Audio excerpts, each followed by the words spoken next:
நான் கேட்டுக்கொள்ளும் விடயம், இந்த பிள்ளைகளை புள்ளிகளால் தயவு செய்து அளக்காதீர்கள்.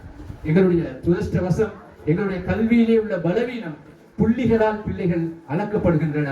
நீங்கள் புள்ளிகளால் பிள்ளையை அளந்து இந்த பிள்ளை 100க்கு மேல் புள்ளி பெற்றிருக்கிறது, இந்த பிள்ளை 70க்கு கீழ் புள்ளி பெற்றிருக்கிறது என்று சொல்லுகின்ற போது ஒருவரை நீங்கள் உயர்த்துகிறீர்கள், இன்னொருவரை நீங்கள் தாழ்த்துகிறீர்கள். பெரிய ஒரு தடுப்பு சுவர் அந்த பிள்ளைகளுக்கு எழுப்பப்படுகிறது.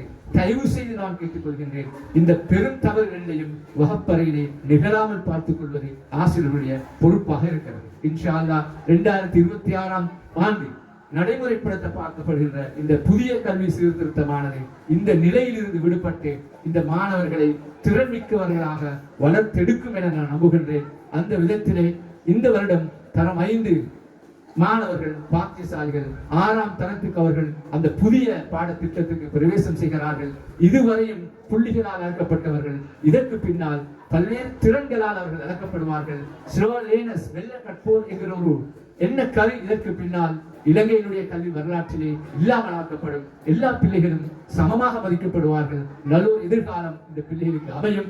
அது வெற்றி அடைவதற்கு அதிபர் ஆசிரியர் பெற்றார்கள் பக்க பலமாக உறுதுணையாக இருக்க வேண்டும் என நான் அன்பாக கேட்டுக் கொள்வதோடு, நாங்கள் பிள்ளைகளை கட்டாயம் பாராட்ட வேண்டும், கட்டாயம் பிள்ளைகளை வாழ்த்த வேண்டும்.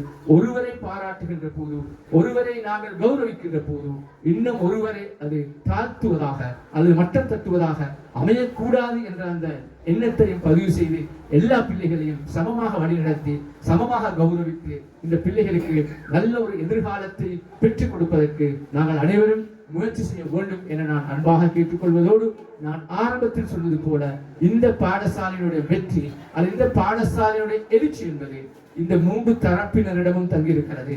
பாடசாலையுடைய நிர்வாகம், பாடசாலையுடைய பிள்ளைகள், பாடசாலையுடைய பெற்றார்கள். நீங்கள் 3 தரப்பினரும் ஒன்றிணைந்து செயல்படுவீர்கள் யாரால் உங்களுடைய வெற்றியை யாராலும் தடுக்க முடியாது.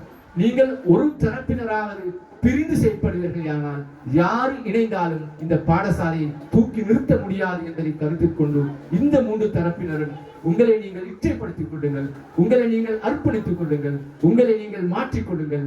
இந்த பிரதேசத்திலே இந்த பாடசாலையை சிறந்த ஒரு ஆரம்ப மாதிரி பாடசாலையாக உருவாக்க முடியும் என்ற அந்த நற்செய்தியை சொல்லி அனைத்து மாணவர்களையும் வாழ்த்தி இந்த சந்தர்ப்பத்துக்கு என்னையும் அழைத்து கௌரவப்படுத்தியமைக்காக பாடசாலை நிர்வாகத்துக்கு நன்றி கூறி விடைபெறுகின்றேன். அஸ்ஸலாமு அலைக்கும் வரஹ்மத்துல்லாஹி வபரகாத்துஹு.